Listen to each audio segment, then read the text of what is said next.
Right. మాజీ మంత్రి KTR formula ఈ కార్ రేసింగ్ కు సంబంధించి ఏసీబీ విచారణకు హాజరయ్యారు. ఉదయం 10 గంటలకు ఆయన అక్కడికి చేరుకున్నారు. ఇదే అంశానికి సంబంధించి పూర్తి అప్డేట్స్ అందించేందుకు మా ప్రతినిధి భవిత లైవ్ లో సిద్ధంగా ఉన్నారు. భవిత, చెప్పండి, ప్రధానంగా కేటీఆర్ తో పాటుగా ఎవరెవరిని లోపలికి అనుమతించారు, ప్రస్తుతం అక్కడ పరిస్థితులు ఎలా ఉన్నాయి? రాజశేఖర్ ఉదయం 10 గంటలకు ఎగ్జాక్ట్ గా ఏసీబీ కార్యాలయానికి చేరుకున్నారు బీఆర్ఎస్ ప్రెసిడెంట్ కేటీఆర్. కేటీఆర్ తో పాటు తన న్యాయవాది అయినటువంటి రామచంద్రరావు కూడా లోపలికి వెళ్లారు. అయితే వాళ్ళిద్దరిని అంటే అడ్వకేట్ ముందే కేటీఆర్ ని ఏసీబీ విచారిస్తుంది. అయితే ఏసీబీకి సంబంధించినటువంటి వాళ్ళ ముగ్గురు ప్రతినిధులు కేటీఆర్ ని ప్రశ్నిస్తున్నట్టుగా తెలిసింది. దాదాపు 2 గంటల పాటుగా ఈ విచారణ అయితే కొనసాగుతుంది. ఉదయం నాసింగ్ లోని తన నివాసం నుంచి డైరెక్ట్ కేటీఆర్ తన నందీనగర్ లోని తన నివాసానికి వెళ్లారు. అక్కడ దాదాపు 1 గంటకు పైగా అటు కేసీఆర్ తో పాటు ఇటు మాజీ మంత్రి హరీష్ రావు తో పాటు తన న్యాయ నిపుణుల బృందంతో చర్చించినట్టుగా తెలిసింది. అక్కడ నుంచి నేరుగా తెలంగాణ భవన్ చేరుకున్నాం. తెలంగాణ భవన్ లో కూడా కొద్దిసేపు అక్కడ ఉన్నటువంటి ప్రతినిధులతో మాట్లాడిన తర్వాత డైరెక్ట్ నేరుగా ఏసీబీ కార్యాలయం చేరుకున్నారు. అయితే ఈ రోజు ఏసీబీ కార్యాలయం దగ్గర కావచ్చు తెలంగాణ ఎక్కడికక్కడ కట్టుదిట్టమైన భద్రత ఏర్పాటు చేశారు. ఎందుకంటే గతంలో విచారణకు హాజరైనప్పుడు కొంత వాగ్వాదం చేసుకోవడం, కొంత పైన కేసులు కూడా నమోదైన సందర్భం ఉంది. అయితే ఈసారి అలాంటి ఇబ్బందులు తలెత్తకుండా ఉండేందుకు పూర్తి స్థాయిలో పోలీస్ బందోబస్తు అయితే ఏర్పాటు చేసిన సందర్భం కనబడుతుంది. అక్కడ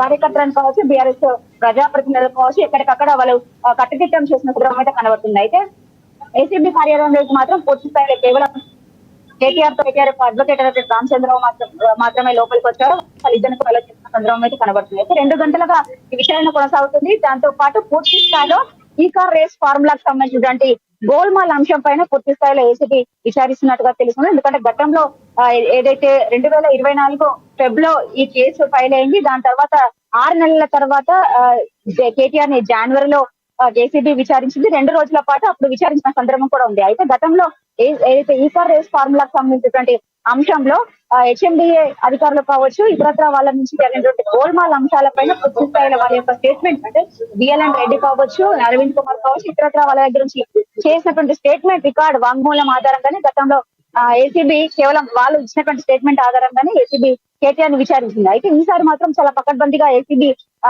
పూర్తి స్థాయిలో డాక్యుమెంటేషన్ తో పాటు 2 సార్లు ఇటు బిఎల్ఎన్ రెడ్డి కావచ్చు, అరవింద్ కుమార్ ఏసీబీ పూర్తి స్థాయిలో వాళ్ళ స్టేట్మెంట్ అంతా కూడా రికార్డ్ చేసి అంతేకాకుండా పూర్తి స్థాయి ఆధారాలతో ఈసారి కేటీఆర్ ప్రశ్నిస్తుంది. వాళ్ళు ఇచ్చినటువంటి స్టేట్మెంట్ కూడా కేటీఆర్ ముందు ఉంచి వీళ్ళని ప్రశ్నిస్తున్నట్టుగా తెలుస్తుంది. అయితే పూర్తి స్థాయిలో ఈ కార్ రేస్ ఫార్ములా నిర్వహించడానికి గల కారణాలు ఏంటి, అది నిర్వహిస్తే ఎవరికి లాభం, దానివల్ల ఎంతవరకు రాష్ట్రానికి ప్రయోజనాలు చేకూరుతాయి, ఎంతవరకు పెట్టుబడులు వస్తాయనే అంశం పైన కూడా పూర్తి స్థాయిలో వాళ్ళను క్వశ్చన్ చేస్తున్నట్టుగా తెలుస్తుంది. అంతేకాకుండా ఎఫ్ఈఓ సంస్థ ఏదైతే 2023 లో ఈ కార్ రేస్ నిర్వహించినటువంటి ఎఫ్ఈఓ సంస్థకు సంబంధించినటువంటి వాళ్ళు అంటే లెఫ్ట్ అవ్వాల్సి వచ్చింది, అంటే నెక్స్ట్ కంటిన్యూషన్ చేయకుండా వాళ్ళు ఎందుకు అంటే స్పాన్సర్స్ నుంచి తప్పుకోవాల్సి వచ్చింది అనే అంశాలపైన కూడా పూర్తి స్థాయిలో విచారిస్తున్నట్టుగా తెలుస్తుంది. అంతేకాకుండా గతంలో ఎఫ్ఈఓ సంస్థ వాళ్ళను విచారించినప్పుడు ఎఫ్ఈఓ సిఇఓ ఇచ్చినటువంటి వాంగ్మూలం కావచ్చు, ఆ సంస్థ ప్రతినిధులను విచారించినటువంటి నేపథ్యం అయితే ఉంది. వాళ్ళు ఇక్కడ అవైలబుల్ లో లేనందున లండన్ నుంచి వాళ్ళకు పూర్తి స్థాయిలో ఆన్లైన్ లో విచారించిన అంశం కూడా మనం చూస్తాం. అయితే వాళ్ళు ఇచ్చినటువంటి స్టేట్మెంట్ కూడా పూర్తి స్థాయిలో కేటీఆర్ ముందు ఉంచి వాళ్ళ దగ్గర నుంచి ఆధారాలు సేకరించి కూడా కేటీఆర్ ని ప్రశ్నిస్తున్నట్టుగా తెలుస్తుంది. అయితే ఈ కార్ రేస్ ఫార్ములాకు సంబంధించిన అంశంలో ఎందుకు నిధుల బదలాయింపు ఎలాంటి కేబినెట్ అప్రూవల్ లేకుండా జరగాల్సినటువంటి అవసరం వచ్చింది, ఎందుకు అంటే ఎఫ్ఈఓ సంస్థకు సంబంధించి ఎందుకు వాళ్ళు కంటిన్యూ చేయలేకపోయారు, వాళ్ళు ఎఫ్ఈఓ సంస్థ స్పాన్సర్ గా ఉన్నటువంటి నేపథ్యంలో వాళ్ళు నిధులు చెల్లించకుండా ఎందుకు రాష్ట్ర ప్రభుత్వం నిధుల నుంచి విదేశీ కంపెనీలకు నిధులు చెల్లించాల్సి వచ్చిందన్న అంశం పైన కూడా పూర్తి స్థాయిలో వాళ్ళు ఫోకస్ చేసినట్టుగా తెలుస్తుంది. అంతేకాకుండా ఏదైతే నిధుల బదలాయింపుకు సంబంధించి ఇటు కేబినెట్ అప్రూవల్ లేదు, ఆర్థిక శాఖ నుంచి కూడా పూర్తి స్థాయిలో అంటే వాళ్ళ దగ్గర నుంచి కూడా ఎలాంటి అప్రూవల్ లేకుండా అటు ఆర్బీఐ నుంచి అప్రూవల్ తీసుకోవాల్సి వస్తుంది.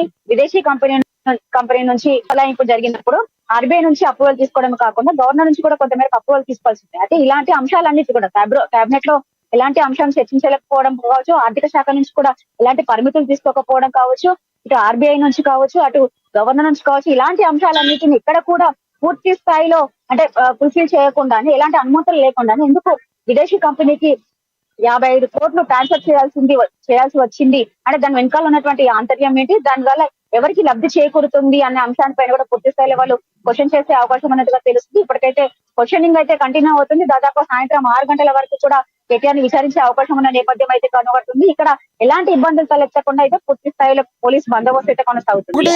భవిత, ప్రధానంగా కేటీఆర్ విచారణకు వెళ్లే ముందు చాలా క్లియర్ కట్గా మీడియాతో మాట్లాడారు. ఒకటి కాదు 100 సార్లు రమ్మన్నా వస్తాను, ఎన్నిసార్లు విచారణ ఎదుర్కోవడానికి సిద్ధం, ప్రభుత్వాన్ని మాత్రం ప్రశ్నిస్తూ ఉంటామని చాలా కీలక వ్యాఖ్యలు చేశారు. అండ్ రేవంత్ రెడ్డి గురించి కూడా మరోసారి ఆయన వ్యాఖ్యలు చేసినట్లు తెలుస్తుంది. ప్రధానంగా ఏ అంశాలు మీడియా ముందు ఆయన విచారణకు వెళ్లే ముందు ప్రస్తావించారు? ముఖ్యంగా గత కొంత కాలంగా బీఆర్ఎస్ అధికారం కోల్పోయి కాంగ్రెస్ ప్రభుత్వం అధికారంలోకి వచ్చినప్పటి నుంచి కూడా వాళ్ళు చేసినటువంటి ఒక్కొక్క అవినీతి బయటపడుతున్న నేపథ్యంలో ఇప్పటికే లిక్కర్ కేసు కావచ్చు, అంటే కవిత చేసినటువంటి లిక్కర్ కేసు సంబంధించి కావచ్చు, ఏదైతే కాలుష్యం కుంగుబాటు కారణమైన తర్వాత కాలుష్యం విచారణ సంస్థలకు ఆదేశించడం కావచ్చు, దాని తర్వాత కేటీఆర్ ఈ అంశానికి సంబంధించి ఈ కార్ రేస్ ఫార్ములా అంటే 1 by 1 వాళ్ళ పైన ఒకటి అవినీతి ఆరోపణలు వస్తున్న నేపథ్యంలో కేవలం బీఆర్ఎస్ పార్టీ ఇబ్బందులు పెట్టి రాజకీయాన్ని ఇబ్బంది చేసింది కాంగ్రెస్ ప్రభుత్వం, ఇందులో ఎలాంటి లేదని చెప్పేసి కూడా పదే పదే కేటీఆర్ ఆరోపిస్తున్న సందర్భం కనిపిస్తుంది. అటు హరీష్ రావు కూడా విచారణకు ఆదేశించారు. ఈ రోజు నన్ను ఆదేశిస్తున్నారు. ఇలాంటి ఆదేశాలకు మేము ఎక్కడ కూడా భయపడకపోము. మేము తెలంగాణ కొట్లాడి సాధించాము. అప్పుడే ఎన్నో కేసులు పెట్టుకున్నా కూడా ఎలాంటి భయానికి లొంగకుండా మేము పూర్తి స్థాయిలో తెలంగాణ రాష్ట్రాన్ని సాధించుకున్నాము. ఈ రోజు 3వ సారి నన్ను కేటీఆర్ అంటే నన్ను విచారణకు పిలుస్తున్నారు. 3వ సారి కాదు, 30 సార్లు కాదు, 100 సార్లు అయినా కూడా హాజరవుతాను విచారణకి. 100 కేసులు పెట్టుకున్నా కూడా మేము భయపడే ప్రసక్తే లేదు. ఖచ్చితంగా తెలంగాణ ప్రజల కోసమే, తెలంగాణ సంక్షేమము, తెలంగాణ ప్రజల కోసం మేము పాటుపడతాము. తెలంగాణ ప్రజలకు ఇచ్చినటువంటి మీరు హామీలు అమలు చేయమని అడిగితేనే కేవలం కుట్రకోణంతో ఇలాంటి అంశాలన్నిటి కూడా దారి తీస్తున్నారనే అంశాన్ని కూడా క్లియర్ కట్ గా వాళ్ళు అక్కడ ఒక ఆరోపణలు చేసిన సందర్భం అయితే కనబడుతుంది. వాళ్ళు ఇచ్చినటువంటి 420 సబ్ గ్యారంటీస్ కావచ్చు, 6 గ్యారంటీలకు సంబంధించుకోవచ్చు, వాళ్ళు ఇచ్చినటువంటి డిక్లరేషన్ల పైన మేము ప్రశ్నిస్తూ ఉంటే వాళ్ళు కేవలం కుట్ర కోణంతో ఇలాంటి కేసులు నమోదు చేస్తున్నారు. మేము ఎక్కడ కూడా భయపడకపోము. ఖచ్చితంగా మేము విచారణను ఎదుర్కొంటాము. మా దగ్గర ఉన్నటువంటి పూర్తి స్థాయి సమాచారాన్ని కూడా మేము విచారణ శాఖ ముందు కూడా ఉంచుతాము. ఖచ్చితంగా మేము విచారణకు సహకరిస్తాము. మేము ఎక్కడ కూడా భయపడే ప్రసక్తే లేదు అని చెప్పేసి కూడా వాళ్ళు చెప్తున్న సందర్భం కనబడుతుంది. అంతేకాకుండా దాంతో పాటుగా ప్రధానంగా కేటీఆర్ ఒక అంశాన్ని ప్రస్తావించారు. అరెస్ట్ చేస్తే చెయ్యొచ్చు, ఎన్నిసార్లు అయినా జైలుకి వెళ్తారని చెప్పడం వెనక ఆంతర్యం ఏంటంటే ఏమైనా ముందస్తుగానే తనకు సమాచారం ఉందా? గతంలో కూడా అరెస్ట్ చేసే అవకాశం ఉందని కేటీఆర్ చెప్పిన సందర్భాలు ఉన్నాయి. సో ఇప్పుడు కేటీఆర్ అలా మాట్లాడడానికి గల కారణాలు ఏమై ఉండొచ్చు అంటారు? అంటే గతంలో కూడా 2 సార్లు అంటే జనవరి 9-10 తేదీల్లో కూడా కేటీఆర్ ఈ విచారణకు హాజరయ్యారు. అప్పుడు కూడా పూర్తి స్థాయిలో కొంత గందరగోళ పరిస్థితులు నెలకొన్నాయి. అయితే ఈ రోజు కూడా అలాంటి కామెంట్స్ చేశారు. నన్ను అరెస్ట్ చేసే అవకాశం ఉంది, అరెస్ట్ చేసినా కూడా భయపడే ప్రసక్తి లేదు, మళ్ళీ బయటకు వచ్చి కూడా కానీ పరిస్థితులు మాత్రం అలా కనపడలేవు. మనకు ఉన్నటువంటి ఇంటర్నల్ సమాచారం ప్రకారం కేటీఆర్ ని ఈ రోజే కాకుండా మళ్ళీ ఒకసారి కూడా విచారించే అవకాశం ఉన్న నేపథ్యం అయితే కనబడుతుంది. ఇప్పటికే పూర్తి స్థాయిలో ఇటు ఎఫ్ఈఓ సంస్థ నుంచి విచారించినటువంటి ఎఫ్ఈఓ సిఇఓ ఇచ్చినటువంటి స్టేట్మెంట్ వాంగ్మూలం కావచ్చు, అరవింద్ కుమార్ కావచ్చు, బిఎల్ఎన్ రెడ్డి వాళ్ళు ఇచ్చినటువంటి స్టేట్మెంట్ వాంగ్మూలం పూర్తి స్థాయిలో విత్ ఆధారాలతో విచారిస్తున్నట్టుగా తెలుస్తుంది. అయితే సాయంత్రం వరకు కూడా ఈ విచారణ కొనసాగే అవకాశం ఉన్న నేపథ్యం అయితే కనబడుతుంది. కానీ ఈ రోజు కేటీఆర్ ని అరెస్ట్ చేసే అవకాశాలు అయితే లేవు అన్నట్టు కూడా మనకు కొంత మేరకు అందుతున్నటువంటి సమాచారం. అయితే పూర్తి స్థాయిలో ఈ రోజు అంటే విచారణ పూర్తయిన తర్వాతనే కేటీఆర్ బయటకు వచ్చిన తర్వాతనే ఎలాంటి అంశాలు అంటే వాళ్ళని అడిగిన అంశానికి సంబంధించి కావచ్చు, ఎలాంటి విచారణ కొనసాగిందనే అంశానికి పూర్తి స్థాయిలో సమాచారం వచ్చే అవకాశం ఉన్న నేపథ్యం అయితే కనబడుతుంది. కేటీఆర్ చేసినటువంటి వ్యాఖ్యల పైన మాత్రం మనకు ఉన్నటువంటి ఇంటర్నల్ సమాచారం ప్రకారం ఇది ఈ రోజు అయితే కేటీఆర్ ని అరెస్ట్ చేసే అవకాశం లేదనే అంశం అయితే కనబడుతుంది. మళ్ళొకసారి వాళ్ళు విచారణకు రప్పిస్తారనే అంశం అయితే మనకు తెలుస్తుంది. రైట్. ఒకటి అంటే ప్రధానంగా